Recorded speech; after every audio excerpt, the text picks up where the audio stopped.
سردی کی شدت حد سے زیادہ تھی، جس کی وجہ سے ڈرائیونگ کرنے میں بڑا مسئلہ آ رہا تھا۔ اوپر سے بہت زیادہ شدید دھند میں بھی شہاب بے حد تیز ڈرائیونگ کرتا ہوا ایک طرف کو بڑا چلا جا رہا تھا، اور جیسے جیسے وہ بڑا چلا جا رہا تھا اس کی ڈرائیونگ میں مزید شدت آتی جا رہی تھی۔ پھر ایک جگہ پر آ کر کے اس کی گاڑی رک گئی۔ ایسا نہیں کہ اس کی منزل آ گئی تھی، بلکہ سامنے درخت تھا جس کے ساتھ اس کی گاڑی لگ چکی تھی، اور گاڑی لگنے کے بعد اب وہ اس قابل نہیں رہی تھی کہ وہ آگے مزید گاڑی کو ڈرائیو کر سکے۔ اس نے گاڑی کا دروازہ کھولا اور وہاں سے باہر نکل آیا۔ اس نے گاڑی کے دروازے کو بند کیا، ایک لات گاڑی کو رسید کی اور پھر ارد گرد دیکھنے لگا۔ یہ کافی ویران سا علاقہ تھا، دور دور تک کسی کا گھر تھا کہ دکھائی نہیں دے رہا تھا، اور ایسا لگتا تھا کہ بالکل ہی ویرانے میں اس کی گاڑی خراب ہو گئی ہے۔ پھر اس کی نظر کافی دور ایک مکان پر پڑی جو کہ وہاں سے صاف دکھائی نہیں دے رہا تھا، کیونکہ دھند تھی کہ وہ آج ہی آج تھی، سردی تھی کہ آج ہی آج تھی۔ اگرچہ اس نے ایک لانگ جیکٹ، ایک لانگ کوٹ پہن رکھا تھا، اور اس کے نیچے اس نے جینز کی پینٹ اور اس کے اوپر شرٹ پہن رکھی تھی۔ شرٹ کے نیچے بھی اس نے ہائی نیک کے ساتھ اچھا خاصا اپنے آپ کو کور کر رکھا تھا، لیکن اس کے باوجود سردی کی شدت کسی بھی طور پر کم نہیں ہو رہی تھی۔ اس نے اپنے ہاتھوں پر باقاعدہ گلفز چڑھا رکھے تھے جو کہ سردی سے بچنے کے لیے ضروری تھے۔ وہ مکان اس کی آخری امید تھا، کیونکہ اس ویران بیابان جنگل میں اگر اس کی گاڑی یہاں خراب ہو چکی تھی اور اب وہ سٹارٹ نہیں ہو رہی تھی، تو ظاہری بات ہے کہ اسے یہاں سے کسی نہ کسی مدد کی ضرورت تھی۔ وہ اس مکان میں جا کر کے کچھ بھی کر سکتا تھا، اس میں کسی کو اپنی مدد کے لیے بلا سکتا تھا۔ شاید یہ کسی مکینک کا مکان ہو، یہاں سے کوئی مکینک مل جائے، یا پھر ایسا ہو سکتا ہے کہ مکینک اگر اس مکان سے نہ ملے تو یہاں پر ان کے پاس فون ہو کہ جس سے وہ فون کر سکے۔ یہ ان دنوں کی بات ہے کہ جب موبائل فون کا دور نہیں ہوا کرتا تھا، اور زیادہ تر لوگوں کے گھروں میں P T C L phone ہی لگا ہوتے تھے۔ خاص خاص جگہوں پر، خاص خاص عمارتوں میں فون ہوا کرتے تھے، اور ہر گھر میں فون بھی ہو یہ ضروری نہیں ہوتا تھا۔ چند لوگ ہی ایسے تھے کہ جنہوں نے اپنے گھروں میں فون لگوا رکھے تھے۔ لیکن اتنی بڑی حویلی کو دیکھ کر کے، جو کہ اب اسے دھند میں تھوڑی تھوڑی واضح نظر آنے لگی تھی، اسے شاید اس بات کا یقین ہو گیا تھا کہ اور کچھ ہو نہ ہو ان لوگوں نے یہاں پر فون تو لازمی لگوا رکھا ہوگا، کیونکہ شہر سے دور ہٹ کر بالکل ویرانے میں اس ویران جگہ پر اتنی بڑی حویلی، تو یہاں پر فون لازمی ہونا چاہیے، کیونکہ کبھی بھی ان لوگوں کو بھی کچھ ایمرجنسی بن سکتی ہے، اور ایمرجنسی کی شکل میں ان لوگوں کو اگر یہاں سے فون کر کے کسی کو بلوانا پڑے یا شہر جانا پڑے تو ظاہری بات ہے کہ ٹیلی فون ایسے میں ان کے کام آ سکتا ہے۔ یہی سوچ کر کے شہاب اس حویلی کی طرف بڑھنے لگا، اور پھر رفتہ رفتہ چلتا ہوا وہ اس حویلی کے بڑے گیٹ پر پہنچ گیا۔ جب وہ اس حویلی کے بڑے گیٹ پر پہنچا، اس نے دیکھا کہ بڑے گیٹ کا چھوٹا پٹ کھلا ہوا ہے۔ وہ اندر داخل ہو گیا، کیونکہ یہاں پر اسے پتہ تھا کہ اگر وہ اس سردی میں کسی کو پکارے گا بھی تو شاید سردی کے مارے کوئی باہر ہی نہ آئے۔ اسے پرانے زمانے کی وہ تمام خوفناک فلمیں یاد آ گئی تھیں کہ جب ایسی ہی پر اسرار حویلی میں مسافر آ کر کے رکتے تھے، اور وہاں پر عجیب و غریب قصے اور داستانیں جو ہے وہ شروع ہو جاتی تھیں، اور پتہ لگتا تھا کہ یہاں پر کوئی بھوت ہے جو کہ رات میں آتا ہے اور لوگوں کو کھا پی کر کے نکل جاتا ہے یا ان کو مار کے آتا ہے۔ ایسی بہت سی کہانیاں اس نے سن بھی رکھی تھیں، اور ایسی بہت سی فلمیں بھی اس نے دیکھ رکھی تھیں، لیکن فی الحال وہ ان چیزوں کو نظر انداز کرتا ہوا اس حویلی کے مین گیٹ سے اندر داخل ہو چکا تھا، اور پھر وہ اس بڑے سے صحن کو عبور کرنے کے بعد اس برآمدے کی طرف بڑھ رہا تھا، جہاں پر اسے لکڑ کا ایک بڑا دروازہ نظر آ رہا تھا۔ شاید اس لکڑ کے بڑے دروازے کے پیچھے اس کے مطلوبہ شخص ہوں جو کہ اس کی مدد کر سکیں، جو کہ اس کی مدد کو پہنچ سکیں۔ وہ آہستہ آہستہ قدم چلتا ہوا اس دروازے تک پہنچ گیا، لیکن جب وہ اس دروازے تک پہنچا تو وہ دروازہ بھی اندر سے مضبوط بند تھا۔ اور ایسا لگ رہا تھا کہ وہ دروازہ تو مین گھر کا دروازہ ہے جو کسی بہت بڑے ہال میں کھلے گا، اور یہاں سے تو کسی کے آنے کی توقع نہیں تھی۔ وہ تھوڑا سا گھوم پھر کر کے اس حویلی کو دیکھنے لگا، اور پھر اسے ایک چھوٹا دروازہ نظر آیا جو کہ شاید کسی گیسٹ روم کے لیے ہوگا یا پھر کسی چھوٹے کمرے کے لیے ہوگا، شاید کسی کے سونے کا کمرہ ہو سکتا ہے۔ یہاں پر جا کر کے ٹرائی کرنی چاہیے، یہاں پر جا کر کے دستک دینی چاہیے، اس نے من میں سوچا، اور پھر وہ اس دروازے کی طرف بڑھا۔ دروازے کے پاس پہنچ کر اس نے دروازے پر آہستہ سے دستک دی، لیکن جواب نہیں ملا۔ اس نے دوبارہ دستک دی، لیکن پھر جواب نہیں ملا۔ تیسری بار دستک دینے کے لیے اس نے ہاتھ اٹھایا، لیکن ہاتھ کا تھوڑا سا دباؤ اس نے دروازے پہ ڈال دیا۔ اسے یہ جان کر حیرت ہوئی کہ دروازہ پہلے سے ہی کھلا ہوا تھا، دستک دینا بیکار تھی، یعنی کنڈی لگی ہوئی نہیں تھی، دروازہ اوپن تھا۔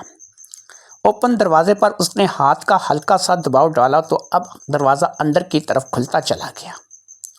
وہ جب اس کمرے میں داخل ہوا تو واقعی یہ کوئی گیسٹ روم ہی لگ رہا تھا۔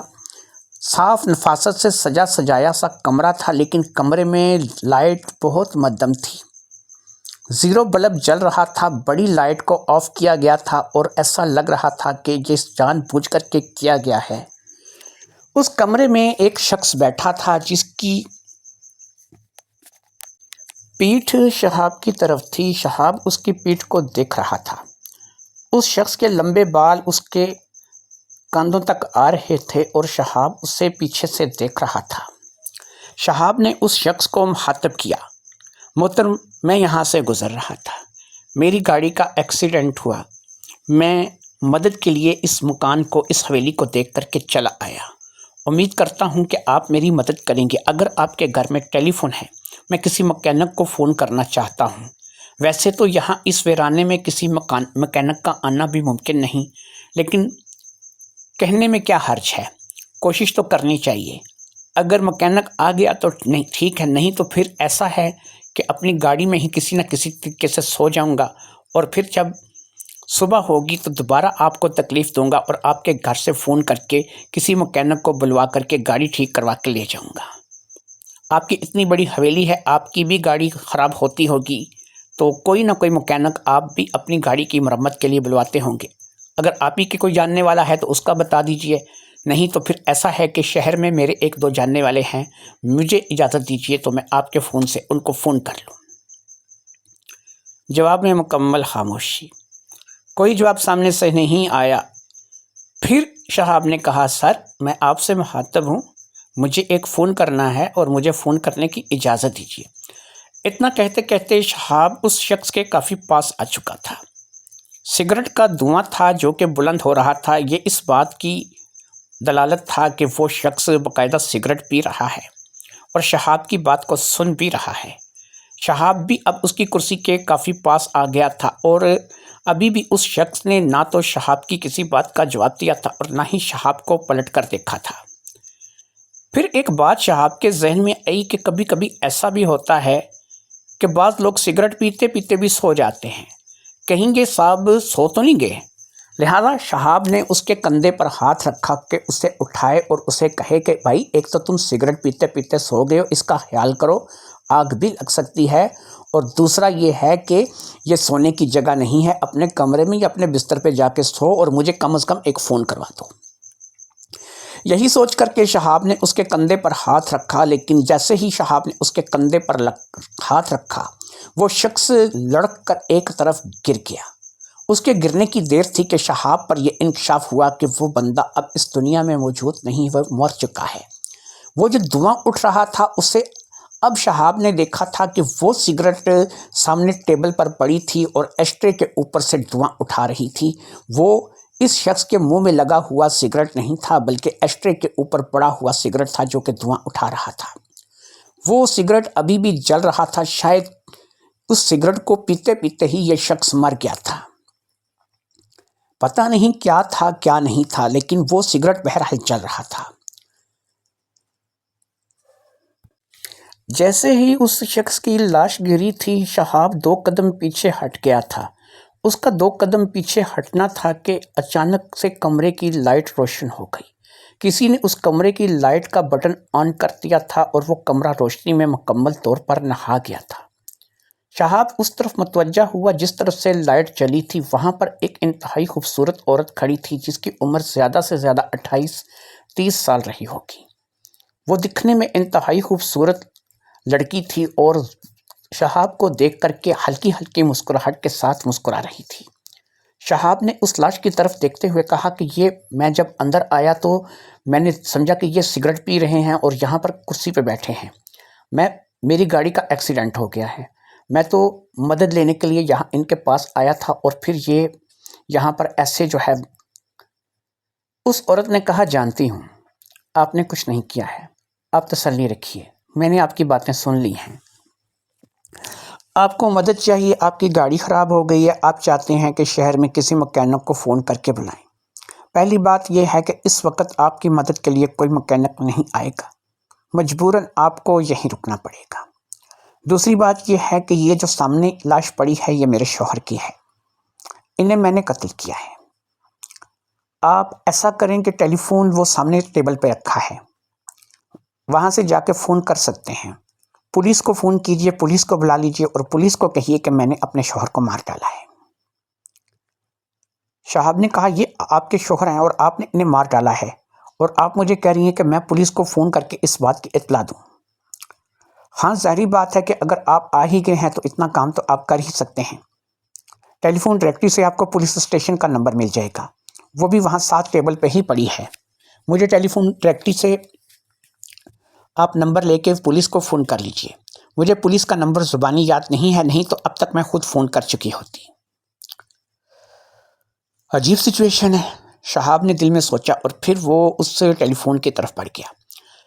شہاب نے ٹیلی فون ڈائریکٹری کو اٹھایا اور اس کو اٹھا کر کے اس میں سے پولیس اسٹیشن کا نمبر ڈھونڈنے لگا۔ وہ اس علاقے کا نام جانتا تھا، اس لیے اسے پتا تھا کہ یہاں پر پولیس آ جائے گی اور وہ پولیس کی مدد کو یہاں پر طلب کر سکتا تھا۔ ویسے بھی پولیس ایسے علاقوں میں پہنچ جاتی ہے، خاص طور پر اگر واردات سنگین ہو تو۔ جیسے ہی وہ پولیس اسٹیشن کے نمبر کو تلاش کر چکا، اس نے فٹافٹ سے ریسیور اٹھایا اور نمبر ڈائل کرنے لگا۔ اب بھی وہ نمبر ڈائل ہی کر رہا تھا کہ اسے اپنے پیچھے سے رونے کی آواز سنائی دی۔ نمبر ڈائل کرتے کرتے وہ رک گیا۔ اس نے پیچھے مڑ کر دیکھا، وہ لڑکی ایک جگہ ایک صوفے پر بیٹھی رو رہی تھی۔ اس صوفے پر بیٹھ کر کے وہ رو رہی تھی۔ اب شہاب نے پوچھا محترمہ آپ کیوں رو رہی؟ آپ نے مجھے خود کہا کہ آپ کے شوہر کو آپ نے مار ڈالا ہے اور آپ جو ہے وہ پولیس کو بلا لیجئے، تو میں پولیس کو ہی بلانے کے لیے فون کر رہا ہوں۔ اگر آپ کہیں تو میں پولیس کو نہیں بلاتا، میرا اس کیس سے کیا واسطہ یا میرا اس کیس سے کیا تعلق ہے؟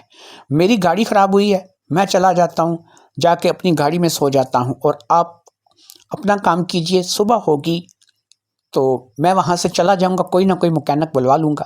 آپ اپنے کام سے کام رکھیے، مجھے اپنے کام سے کام رکھنے دیجیے۔ اگر آپ کو اتنی ہی پریشانی ہے تو میں پولیس کو فون نہیں کرتا، یہ آپ کا معاملہ ہے، اس سے میرا کیا تعلق؟ اب اس عورت نے کہا کہ نہیں، ایسا نہیں ہے، میں اس وجہ سے نہیں رو رہی کہ آپ پولیس کو فون کر رہے ہیں، میں نے اسے مارا ہے تو ظاہری بات ہے کہ مجھے سزا ہونی چاہیے، میں رو تو اپنے نصیبوں کو رہی ہوں۔ میں ایک یتیم لڑکی تھی، جب سے میری شادی اس وحشی درندے کے ساتھ ہوئی تھی، مارنا پیٹنا لڑنا جھگڑنا، کب تک میں ان چیزوں کو برداشت کرتی؟ آخر آج بہت ہو گیا، انہوں نے مجھے بہت زیادہ مارا، اتنا زیادہ مارا کہ آج میں بھی بول پڑی۔ کہتے ہیں نا کہ انسان کب تک چپ رہتا ہے، ایک نہ ایک دن انسان بول ہی پڑتا ہے۔ پہلے میں ان کی مار کو سہ جاتی تھی، ان کی مار کھا لیا کرتی تھی، لیکن آج نہیں، آج میں ان سے جھگڑ پڑی، میری اور ان کے درمیان ہاتھا پائی۔ اس ہاتھا پائی کے دوران انہوں نے دراز سے ریوالور نکال لیا۔ جیسے ہی انہوں نے دراز سے ریوالور نکالا، میں اس ریوالور کو چھیننے کے لیے ان کے اوپر چپکی، میری ان کی ہاتھا پائی میں ریوالور چل گیا، گولی سیدھا ان کے دل پہ لگی، یہ وہیں مر گئے۔ جیسے ہی یہ مرے میں سہم کر پیچھے ہٹ گئی۔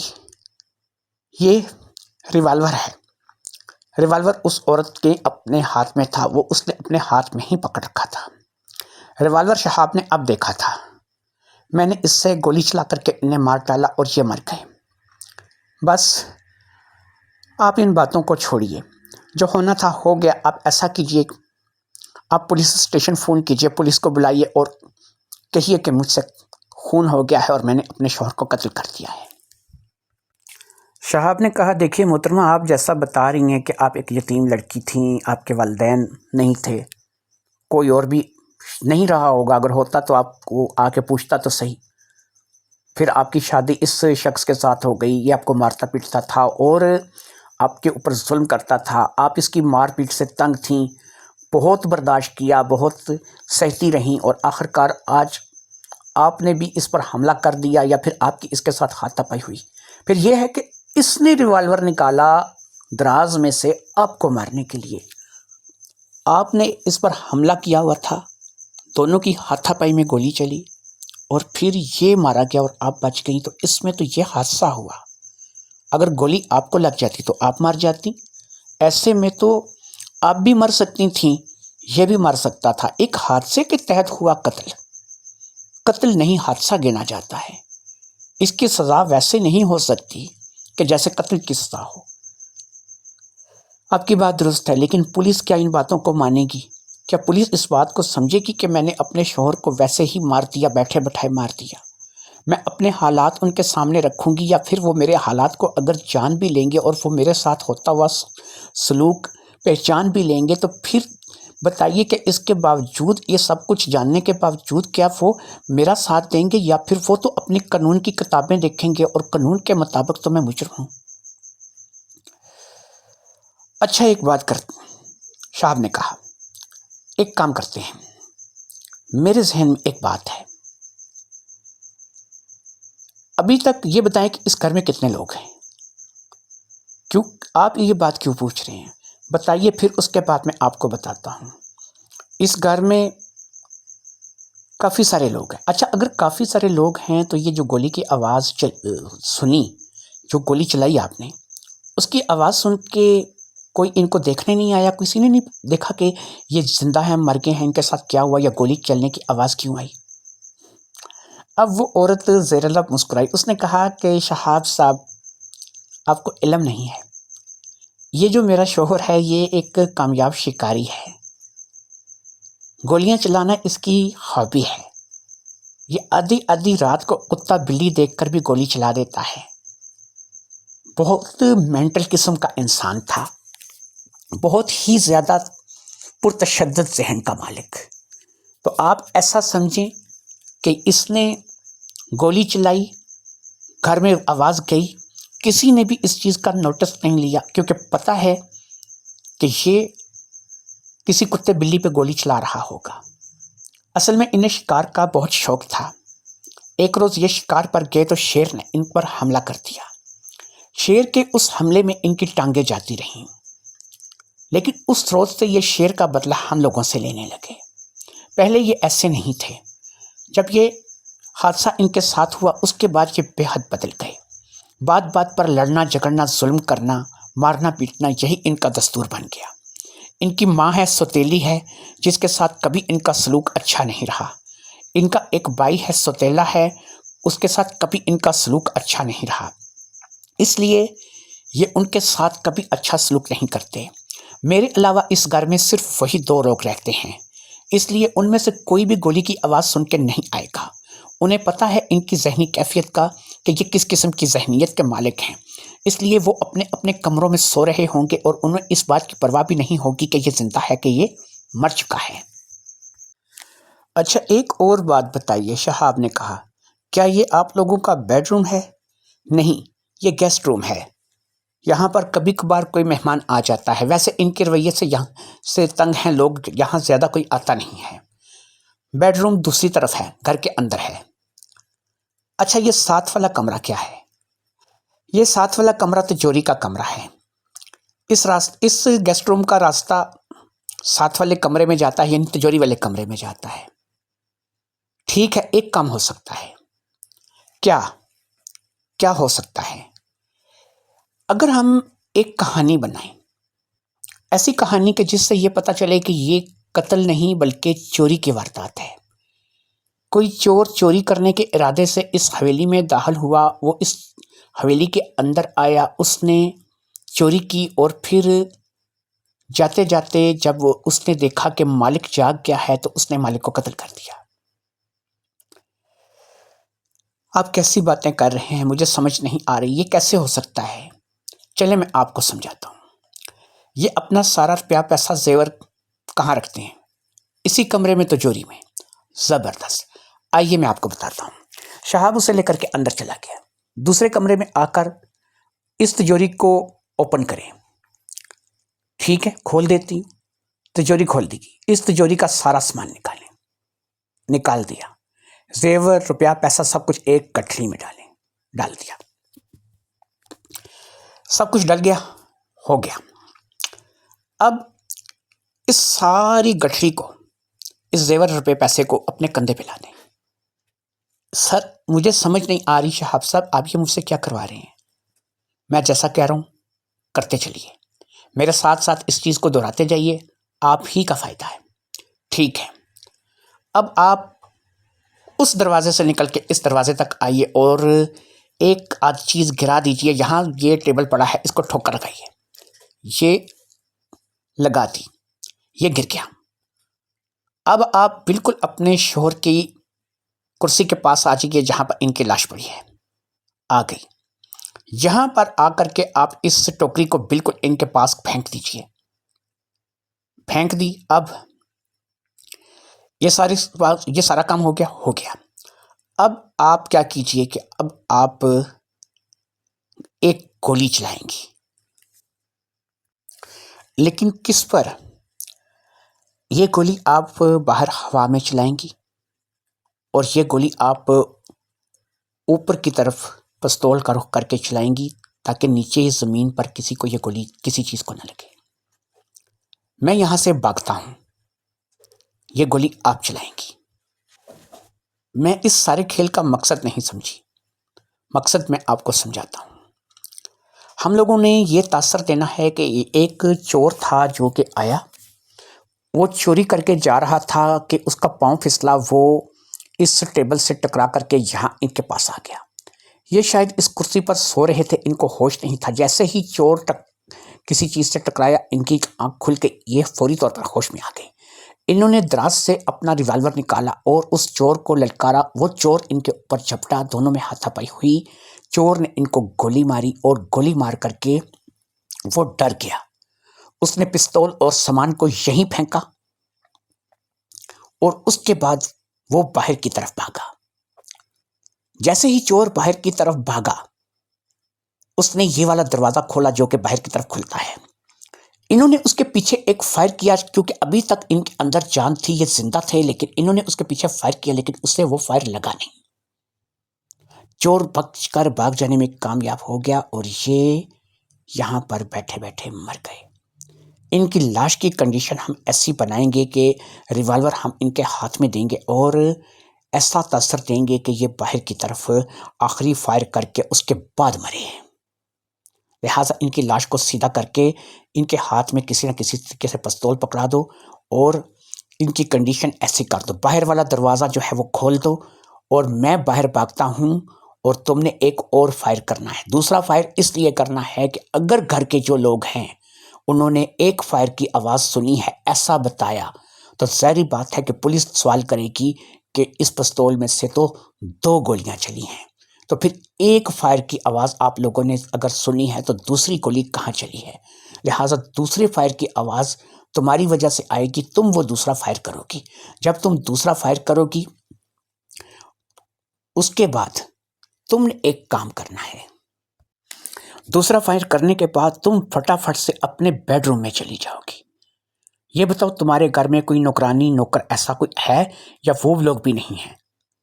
نہیں، ایک نوکرانی ہے ہمارے گھر میں۔ ہاں، جب تم جاؤ گی یہ بتاؤ نوکرانی یہیں رہتی ہے یا پھر کام پہ آتی ہے اور چلی جاتی ہے؟ نہیں، اب وہ اتنی آپ خود سمجھے کہ اتنے جنگل میں وہ کہاں سے آئے گی کہاں جائے گی، یہیں رہتی ہے، مستقل یہاں رہتی ہے۔ زبردست۔ اس کے علاوہ کوئی نوکر بھی ہے؟ ہاں نوکر ہے، لیکن وہ تو 9 بجے چلا جاتا ہے۔ اس کو یہ ہے کہ وہ صبح آتا ہے اور رات کو 9 بجے چلا جاتا ہے۔ اچھا چلو ٹھیک ہے، وہ شہر میں رہتا ہے؟ ہاں وہ شہر میں رہتا ہے۔ چلو ٹھیک ہے، اب میری بات کو غور سے سنو۔ تم یہاں سے اپنے بیڈ روم میں جاؤ، وہاں جا کر کے اپنی نوکرانی کو کسی طریقے سے اپنے پاس بلاؤ، اس سے کہو کہ تمہارے سر میں شدید درد ہے اور سر درد کی دوائی جو ہے اس کو لے کر کے آئے، اور اسے کہنا کہ صاحب کے کمرے میں پتہ کرے، اس نے وہاں پر سر درد کی دوائی دیکھی تھی۔ سر درد کی دوائی تم صاحب کے دراز میں جو ہے اگر ہے تو ٹھیک ہے، نہیں ہے تو چلو کم از کم تم اسے اتنا بتا کے یہاں پر بھیج دینا۔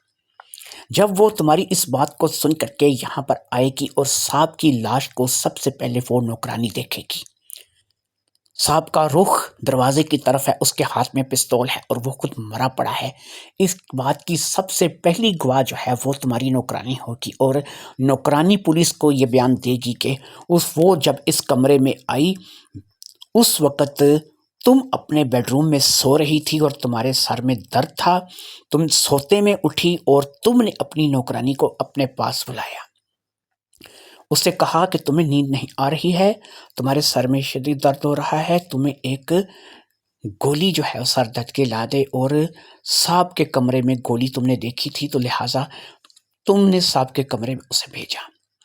اس طریقے سے یہ ہوگا کہ سب سے پہلی گواہ جو ہے وہ تمہاری نوکرانی اس قتل کے جرم کی بنے گی، اور ایک قتل کا جو جرم ہے یہ کیونکہ وہ اس کی چشمدید گواہ ہوگی، لیکن اس نے کسی کو آتے جاتے ہوئے نہیں دیکھا ہوگا۔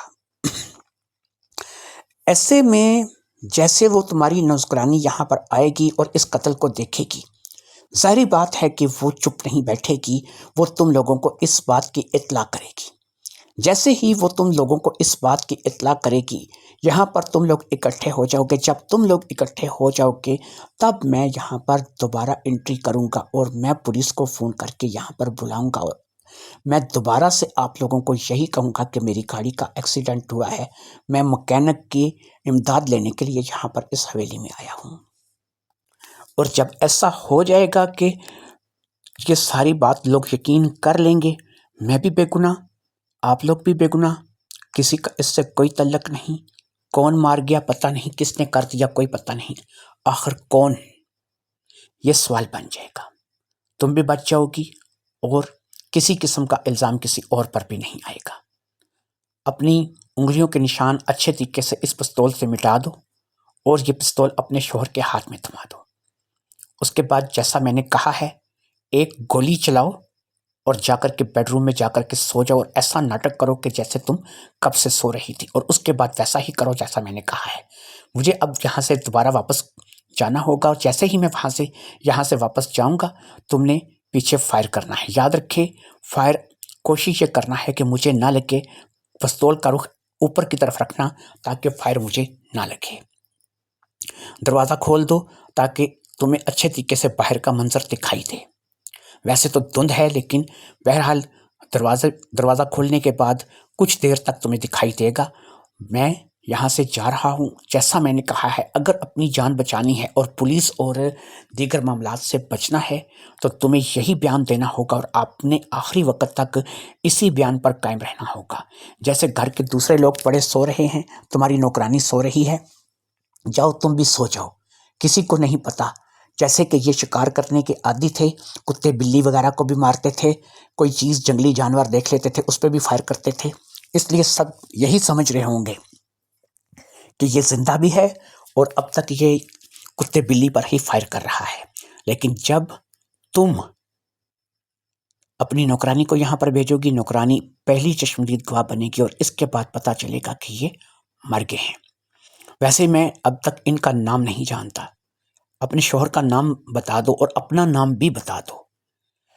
میرا نام نازنین ہے اور ان کا نام ارشد ہے۔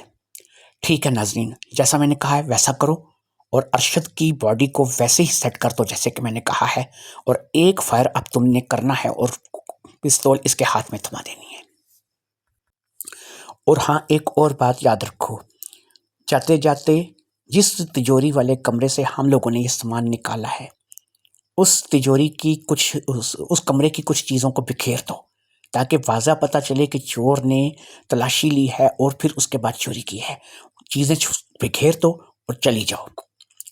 میں باہر جا رہا ہوں اور میں تمہارے فائر ہونے کا اور اس کے بعد اتنا انتظار کروں گا کہ جب تک کہ گھر کے لوگ اکٹھے ہو جائیں، اتنی دیر تک میں اپنی گاڑی میں بیٹھ کر کے تم لوگوں کا انتظار کروں گا۔ شہاب وہاں سے چلا گیا اور جیسے ہی وہ وہاں سے باہر نکلتا، اس کے باہر نکلتے ساتھ ہی ایک فائر کی آواز تھی جو کہ اس کے پیچھے فضا میں گونجی۔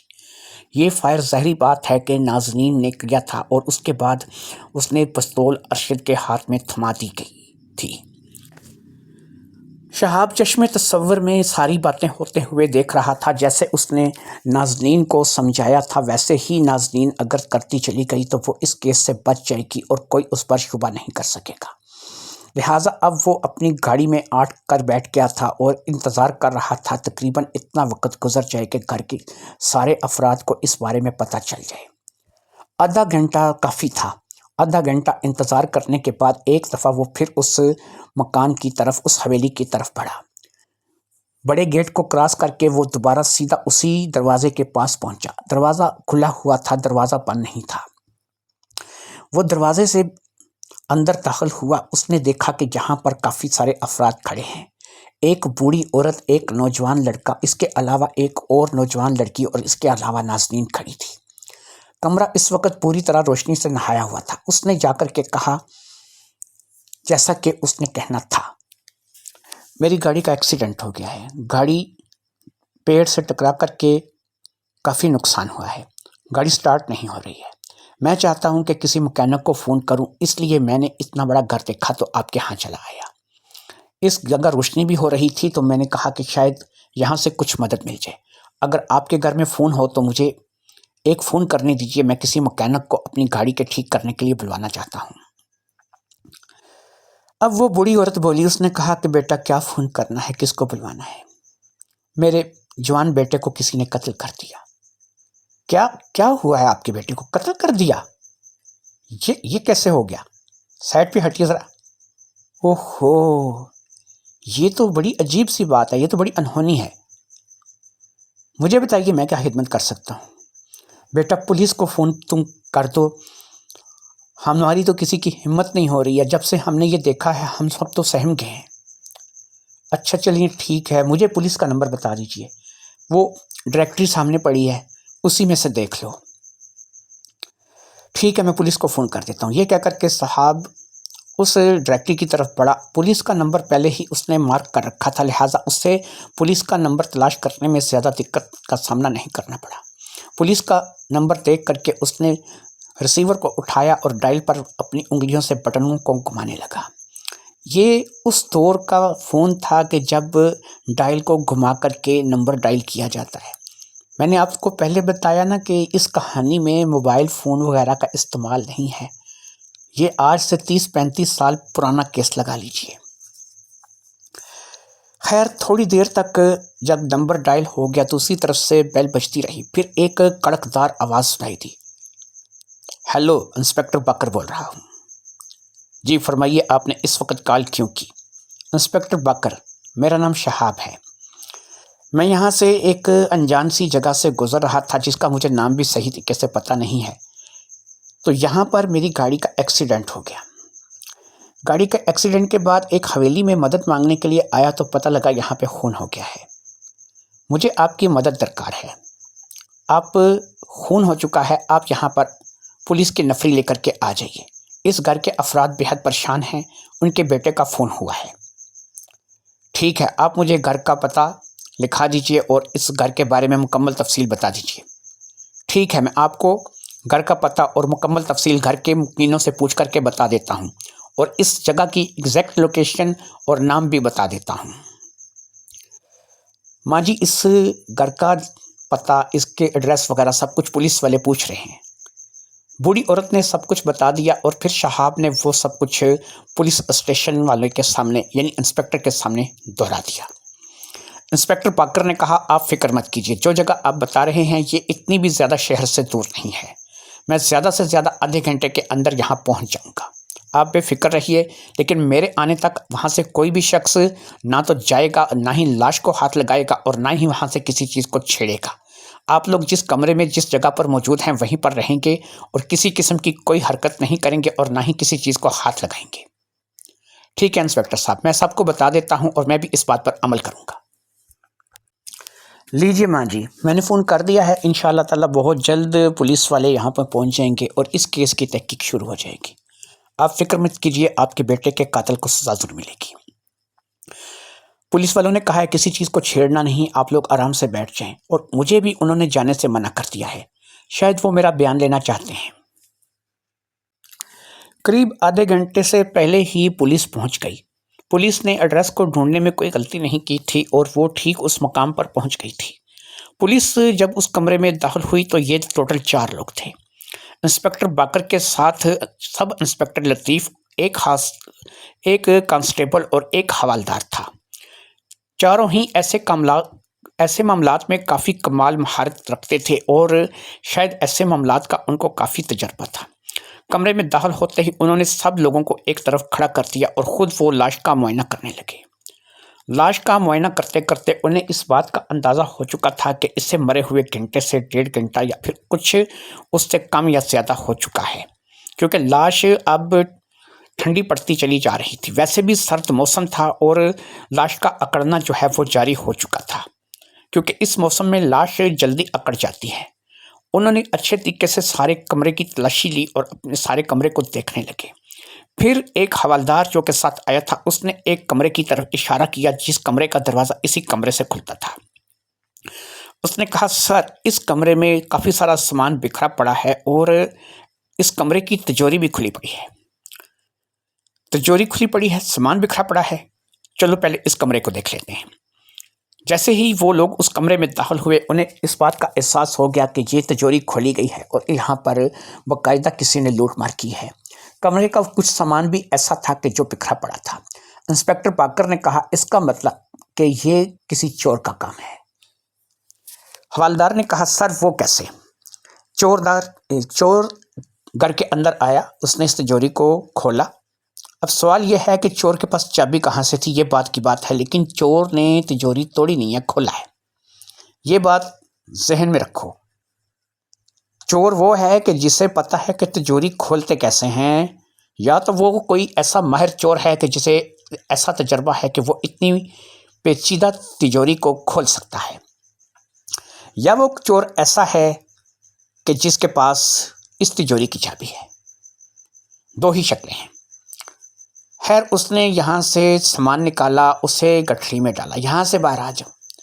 اب وہ آیا اس کمرے میں جس میں ارشد جو ہے وہ شاید اپنی کرسی پر پڑا سو رہا تھا، کیونکہ اگر ارشد جاگ رہا ہوتا وہ چور کو تجوری والے کمرے میں جانے ہی نہیں دیتا۔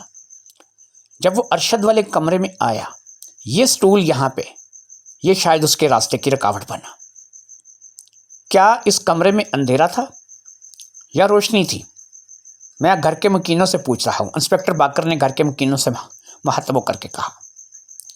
تمام لوگوں نے کہا کہ دیکھیے جناب، یہ زیادہ تر اندھیرے میں ہی بیٹھتا تھا، اس سے روشنی اچھی نہیں لگتی تھی، زیادہ سے زیادہ 0 واٹ کا بلب چلا لیتا تھا۔ اس وقت بھی شاید 0 واٹ کا بلب ہی چل رہا ہوگا۔ ٹھیک ہے، 0 واٹ کے بلب میں چور کو صحیح طریقے سے پتہ نہیں چلا، وہ اس ٹیبل سے ٹکرا گیا، ٹیبل سے ٹکرانے کی وجہ سے ارشد کی آنکھ کھل گئی۔ یہ پستول جو ابھی ان کے ہاتھ میں ہے، کیا یہ ارشد کا ہے؟ ہاں، یہ ان کا اپنا پستول ہے۔ اوکے، اس پستول کو ارشد نے جہاں کہیں بھی رکھا ہوا تھا، ویسے یہ اپنا پستول کہاں رکھتے تھے؟ جی، ان کا پستول دراز میں ہوتا تھا۔ ٹھیک ہے، انہوں نے چور کو دیکھا، دراز سے پستول نکال لیا، چور کے اوپر یہ جھپٹے یا چور ان کے اوپر جھپٹا۔ ظاہری بات ہے کہ ان کی ٹانگیں نہیں ہیں، ٹانگوں سے یہ معذور ہیں اور یہ ایک کرسی پر بیٹھے تھے، یہ چور کے اوپر جھپٹ نہیں سکتے تھے۔ انہوں نے پستول نکال لیا ہوگا اور پستول نکال کر کے انہوں نے چور کو للکارا، چور ان کے اوپر جھپٹا، جھپٹنے میں ہاتھا پائی، اس ہاتھا پائی کے نتیجے میں ان کو گولی لگی۔ جیسے ہی ہاتھا پائی کے نتیجے میں ان کو گولی لگی، چور ڈر گیا، اس نے پستول وہیں چھوڑا، گٹھڑی بھی یہیں چھوڑ دی۔ یہ یہاں پر اس بیڈ کے قریب، یہ اس بیڈ کے قریب، یہ اس کرسی کے بالکل نیچے، یہ دیکھو، یہ شاید وہ گٹھڑی ہے، اس کو اٹھاؤ، اس میں مال ہوگا۔ جی سر، بالکل، اس میں لوٹا ہوا پیسہ ہے، زیور ہے، صحیح۔ اس کا مطلب یہ ہوا کہ اس کو قتل کرنے کے بعد چور گھبرا گیا، اس نے مال یہیں چھوڑا، پستول بھی یہیں چھوڑی، باہر کی طرف بھاگا۔ لیکن پھر کیا ہوا؟ وہ بھاگ گیا۔ اس کا مطلب یہ ہے کہ ایک فائر ہوا اور ایک فائر سے اس کی جان چلی گئی، اور چور گٹھری کو یہاں پھینک کر کے بھاگ گیا۔ وہ اتنا ڈر گیا تھا کہ اپنا لوٹا ہوا سامان بھی لے کر کے نہیں گیا۔ لیکن سر، سب انسپکٹر لطیف نے کہا، سر یہ جو ریوالور ہے، اسے دیکھا ہے تو اس کے اندر سے ایک نہیں 2 گولیاں چلی ہوئی ہیں، اس کا کیا مطلب ہے؟ 2 گولیاں؟ جی سر۔ باقر صاحب، سر یہ چیک کیجیے۔ اچھا، اس کا مطلب ہے کہ اس کے اندر سے 2 گولیاں چلی ہیں تو 2 فائر ہوئے ہیں۔ ہاں، یہ بتائیے کہ آپ لوگ گھر کے مکین، آپ نے کتنے فائر کی آواز سنی تھی؟ جی، ہم نے 2 فائر کی آواز سنی تھی۔ صحیح۔ آپ کا نام؟ زبیدہ بی بی۔ آپ اس کی مرنے والے کی کیا لگتی ہیں؟ جی، میں ماں ہوں، ستیلی۔ یہ کون ہے؟ یہ شہریار ہے، چھوٹا بھائی۔ اچھا، یہ شہریار ہے، چھوٹا بھائی، صحیح۔ آپ کی تعریف؟ جی، میرا نام نازنین ہے، میں ان کی بیوی ہوں۔ اچھا، آپ ان کی بیوی ہیں۔ اور یہ محترمہ؟ جی، میرا نام آسیہ ہے، میں گھر کی ملازمہ ہوں۔ صحیح۔ تو آسیہ، سب سے پہلے یہ بتائیے کہ یہ لاش جو ہے یہ سب سے پہلے کس نے دیکھی؟ جی، یہ میں نے دیکھی تھی۔ اچھا، سب سے پہلے یہ لاش آپ نے دیکھی تھی۔ آپ نے اس لاش کو دیکھا، آپ کو کیسے پتہ چلا کہ یہ مر چکے ہیں؟ آپ کیسے جو ہے وہ یہاں پر آئیں؟ آپ کو کیسے جو ہے؟ اور پھر یہ ہے کہ یہ حیرانی کی بات ہے کہ اگر 2 فائر ہوئے تو آپ سب گھر والے کہاں تھے؟ آپ ان کے پاس کیوں نہیں آئے؟ چور ان کو ایک بار فائر مارتا ہے، بھاگ جاتا ہے، دوسری بار شاید یہ چور کے پیچھے مرنے سے پہلے ایک فائر کرتے ہیں جس سے چور بچ جاتا ہے، لیکن 2 فائر ہوئے۔ آپ لوگ گھر کے سارے مکین کہاں تھے کہ آپ لوگ فائروں کی آواز سن کر کے ان کے پاس نہیں آئے؟ سر، میں بتاتی ہوں، زبیدہ نے کہا، جو کہ ستیلی ماں تھی۔ سر، ایسا ہوا کہ یہ فائر ہونا کوئی نئی بات نہیں ہے، یہ اسی قسم کا آدمی تھا تو میرا بیٹا، لیکن اس کی ایسی ہی حرکتیں تھیں۔ یہ آدھی رات کو اٹھ کر کے فائرنگ کر دیتا تھا، کتے بلیوں پر فائر کر دیتا تھا، کچھ بھی کر دیتا تھا۔ تو اس قسم کی حرکتیں یہ کرتا رہتا تھا، اس لیے ہمارے لیے اس کی یہ بات معمول کی بات تھی۔ جب پہلا فائر ہوا تب بھی ہم سوئے رہے اور ہم نے اس طرف توجہ نہیں کی۔ جب دوسرا فائر ہوا تب بھی ہم نے اس طرف کوئی توجہ نہیں کی۔ ہمیں نہیں پتا تھا کہ کوئی چور گھر میں گھسا ہے اور اسے مار کر جا رہا ہے۔ اگر ایسا ہوتا اور ہمیں اس بارے میں شک ہوتا یا پتہ ہوتا تو ہم اس بات پہ ضرور عمل کرتے۔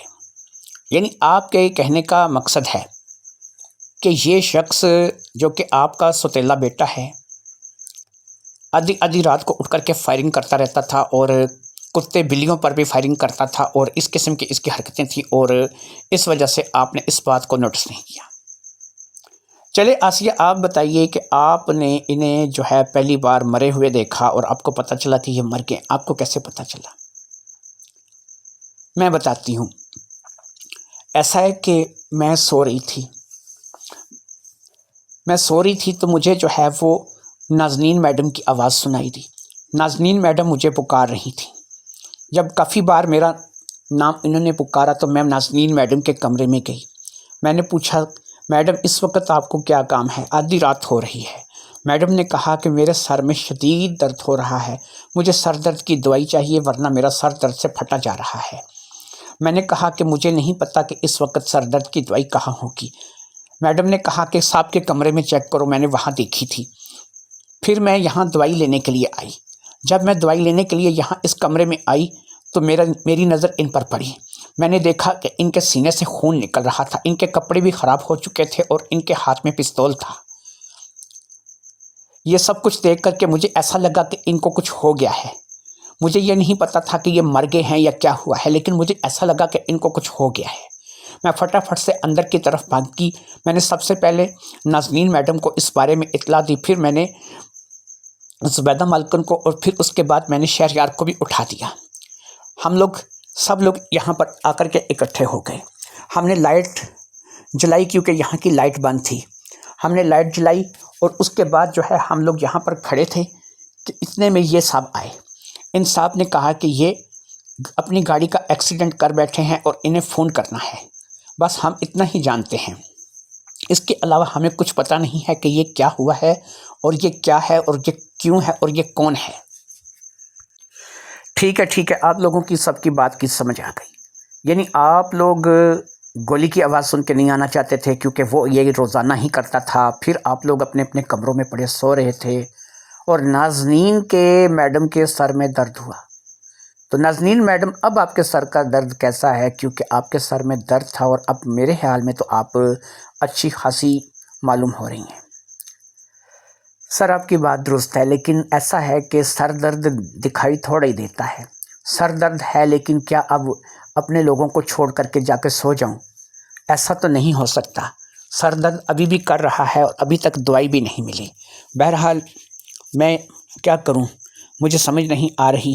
میں انہی لوگوں کے بیچ میں کھڑے رہنے پر مجبور ہوں، اور ویسے بھی آپ کی ہدایت تھی کہ آپ کے آنے تک کوئی جائے نہیں۔ اب آپ جب اجازت دیں گے تبھی جا کر کے ہم لوگ آرام کر سکیں گے۔ اوکے، کوئی مسئلہ نہیں، میری طرف سے آپ لوگوں کو بہت جلد اجازت مل جائے گی۔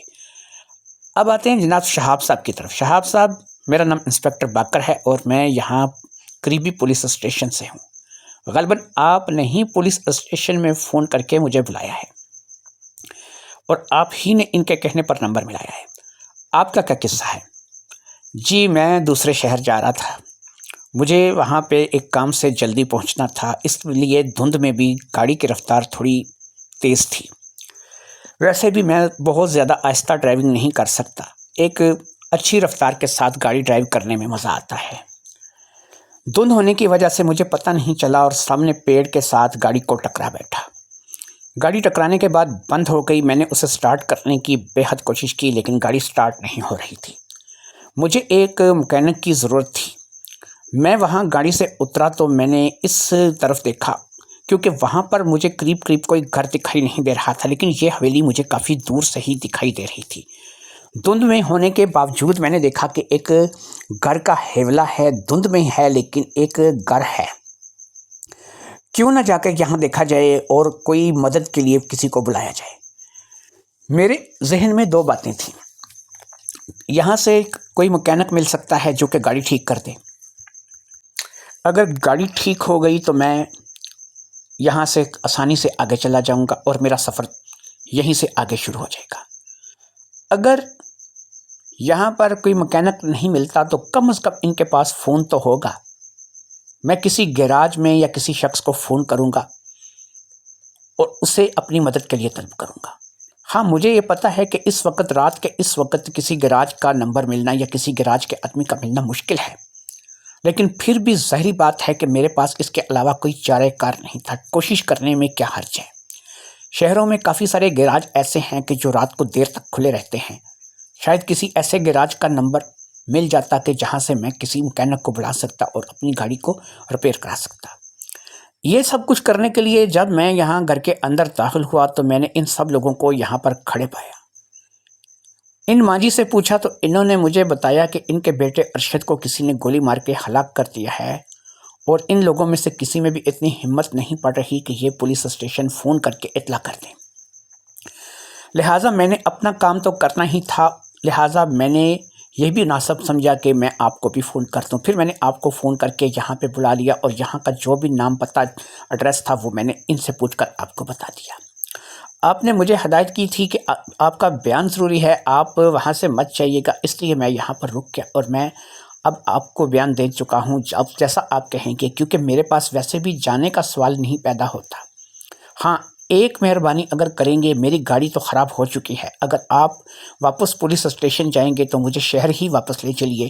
میں رات کسی ہوٹل کے کمرے میں گزاروں گا اور پھر اگلی صبح جو ہے وہ کسی مکینک کو بلا کر کے گاڑی ٹھیک کروا کے اپنی منزل کے لیے نکل جاؤں گا۔ ٹھیک ہے شہاب صاحب، آپ کی بات سن لی، اب کچھ ہمیں بھی بتا دیجئے۔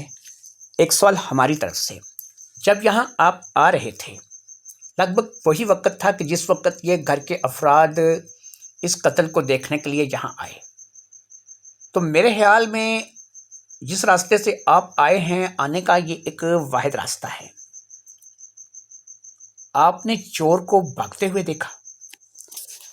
چور کو بھاگتے ہوئے دیکھا سر باقر سر، ایسا تو میں نہیں کہہ سکتا کہ چور بھاگ کر میرے سامنے سے گیا، لیکن مجھے ایسا لگا کہ کوئی دھند میں ایک سایہ سا گیا ضرور ہے۔ اچھا، آپ نے ایسا سایہ دیکھا؟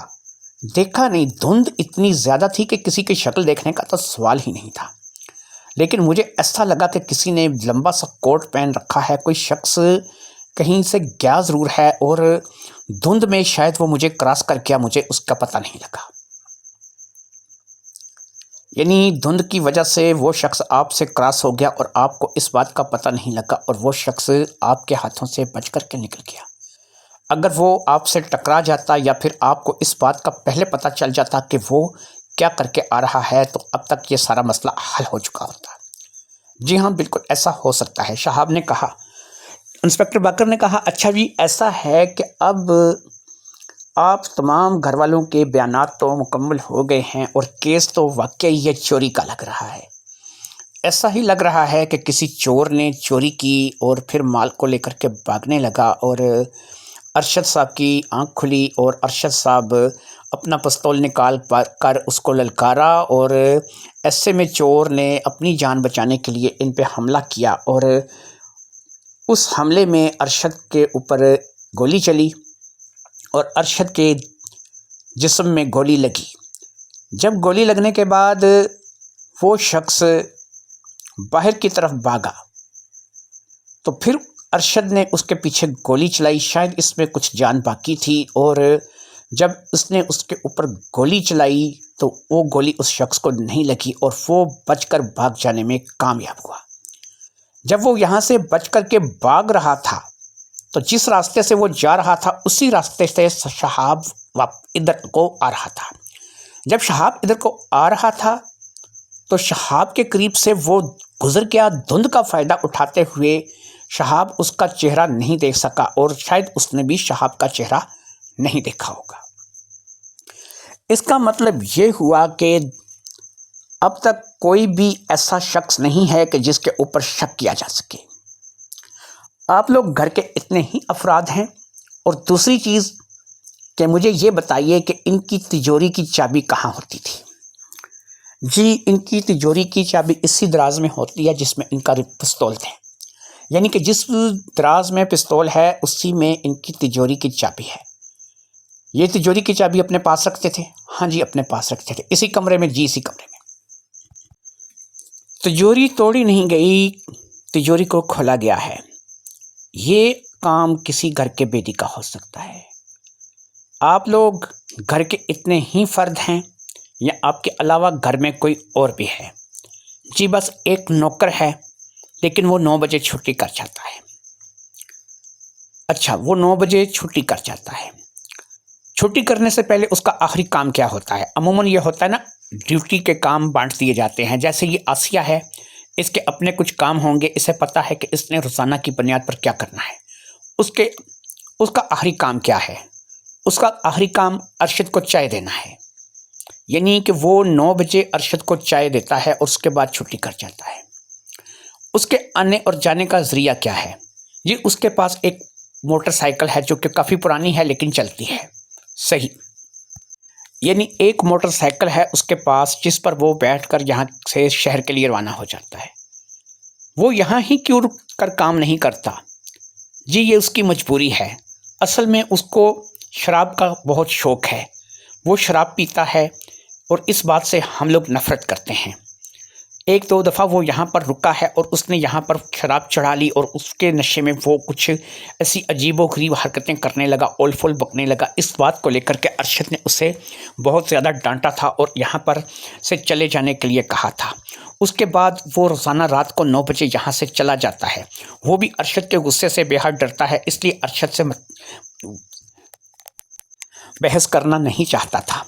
اس لیے وہ جہاں سے چلا جاتا ہے ٹھیک 9 بجے چلا جاتا ہے۔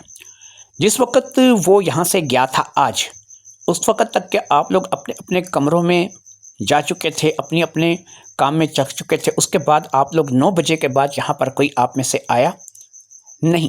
9 بجے کے بعد کوئی بھی یہاں پر نہیں آیا، صرف آسیہ ہی ہے جو کہ ناظرین کے لیے سر درد کی دعا لینے کے لیے آئی۔ اس کا مطلب یہ ہوا کہ آخری بندہ جو کہ یہاں سے گیا وہ آپ کا نوکر ہے، اور آپ کا نوکر جانتا تھا کہ تجوری کی چابی کہاں ہوتی ہے، پستول کہاں پر ہوتا ہے، تجوری کہاں پر ہوتی ہے، اور مال کہاں سے مل سکتا ہے۔ ارشد کو مارنے میں آپ کے نوکر کا ہاتھ ہو سکتا ہے، اس پہ شک کیا جا سکتا ہے۔ ٹھیک 9 بجے اس نے ارشد کو چائے دی،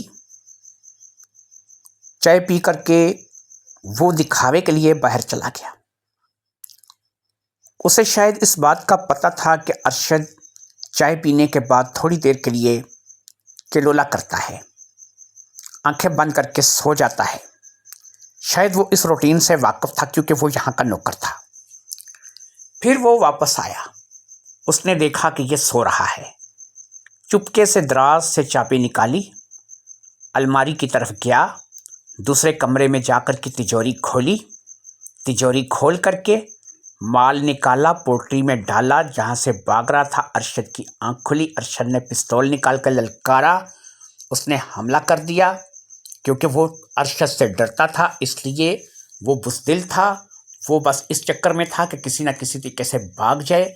لیکن اسی باگا دوڑی میں، اسی چھینا جھپٹی میں پستول چلی، پستول چلنے سے جو گولی نکلی وہ سیدھا ارشد کے لگی۔ اس نے گٹھری وہی پھینکی اور وہاں سے باہر کی طرف دوڑ لگا دی۔ پیچھے ارشد نے فائر کیا جو کہ اپنے آخری دموں پر تھا، لیکن وہ فائر ہوا میں ضائع کیا اور وہ وہاں سے بھاگ گیا۔ شاید اس نے موٹر سائیکل کچھ دور کھڑی کی تھی، جب وہ شہاب کے قریب سے گزرا اس وقت تک وہ موٹر سائیکل پہ نہیں تھا۔ جب اس نے شہاب کو کراس کیا تو اس کے بعد شاید جہاں پر اس نے اپنی موٹر سائیکل کو کھڑا کیا تھا وہاں پر گیا، وہاں سے موٹر سائیکل کو سٹارٹ کیا اور اپنے گھر کے لیے روانہ ہو گیا۔ اس کا مطلب یہ ہے کہ یہ سب کچھ جو کچھ بھی ہوا ہے یہ آپ کے نوکر نے کیا ہے۔ آپ کے نوکر کا نام کیا ہے؟ جی اس کا نام مراد ہے۔ اس کا مطلب ہے کہ یہ مراد ہی مجھے اس سارے کیس میں نامراد نظر آ رہا ہے۔ یہی ہو سکتا ہے کہ جس نے اپنے مالک کا خون کیا ہو اور پھر پیسوں سے بڑی گٹھڑی کو یہاں پھینک کر کے بھاگ گیا۔ مجھے اسی پر شک ہے اور یہی ہوگا۔ اسے اٹھاؤ، اگر اسے اٹھائیں گے تو پتہ چلے گا کہ اس نے قتل کیا ہے اور یہی قاتل ہے۔ لہٰذا امید ہے کہ یہی ہماری مطلوبہ شخصیت ہے اور ہم اپنے قاتل تک پہنچ چکے ہیں، کیونکہ تجوری کھولنے سے مراد یہی ہے کہ جو کوئی تھا اس نے تجوری کو توڑا نہیں، کھولا ہے۔ یہ کوئی گھر کا بیدی تھا اور گھر کا بیدی جو ہے وہ نوکر ہی ہو سکتا ہے۔ تجوری کہاں ہے، چابی کہاں ہے، دوائی کہاں ہے، صوفہ کہاں ہے، کرسی کہاں ہے، اس کے بارے میں صرف نوکر کو ہی پتہ ہو سکتا ہے۔ لہٰذا اسے اٹھاؤ۔ ٹھیک ہے ماں جی، آپ کے سارے تعاون کا شکریہ، آپ سب گھر والوں کے تعاون کا شکریہ۔ مسٹر صاحب آپ ہمارے ساتھ چلیں گے، ہم آپ کو شہر تک چھوڑ دیں گے، آپ کسی ہوٹل میں رہ سکتے ہیں، لیکن آپ کو جب بھی کسی کام کے لیے ہمیں ضرورت پڑے گی تو آپ کو آنا پڑے گا، اور آپ کو ہو سکتا ہے آئندہ بھی ہم لوگ طلب کریں۔ اور ہاں، آپ تمام گھر کے لوگ کان کھول کے سن لیجئے، کوئی بھی بغیر بتائے شہر سے باہر نہیں جائے گا۔ اگر کسی کو کچھ کام ہوگا وہ پولیس اسٹیشن میں اطلاع کر کے جائے گا اور اپنا مقصد بتا کے جائے گا۔ دوسری چیز یہ ہے کہ ہمیں حسن کے گھر کا مراد کے گھر کا ایڈریس دیجئے اور ہم مراد کے گھر جائیں گے اور مراد کو ہم اس جرم میں گرفتار کریں گے جو جرم اس نے کیا ہے، چوری اور قتل۔ لہٰذا مراد صبح تک گرفتار ہوگا۔ آپ کے بیٹے کا قاتل پکڑا گیا ہے، سمجھو ایک ہی رات میں مکمل تفتیش ہم لوگوں نے کر لی ہے، اور ہم لوگ اس نتیجے پر پہنچے ہیں کہ جس طریقے سے یہ چوری کی گئی ہے اس طریقے سے صاف پتہ لگتا ہے کہ یہ ایسے شخص کا کام ہے جسے گھر کے بارے میں، گھر کی چیزوں کے بارے میں ہر چیز کا علم ہے۔ ہم مراد کو گرفتار کریں گے اور مراد میرے خیال میں ہمارا مطلوبہ شخص ہے۔ اگر مراد کی بے گناہی ثابت ہو گئی تو پھر ہم کسی اور طرف سوچیں گے، لیکن اگر مراد ہی گناہ گار نکلا تو پھر مراد کو سزا پانے سے کوئی بچا نہیں سکتا۔ شہریار نے آگے بڑھ کر کے، جو کہ اس گھر کا بیٹا تھا، چھوٹا بیٹا تھا، جو کہ ارشد کا ستیلا بھائی بھی تھا، ایک کاغذ پر لکھ کر کے دے دیا۔ وہ مراد کے گھر کا پتہ تھا، جو کہ شہر میں اپنے بیوی بچوں کے ساتھ رہتا تھا۔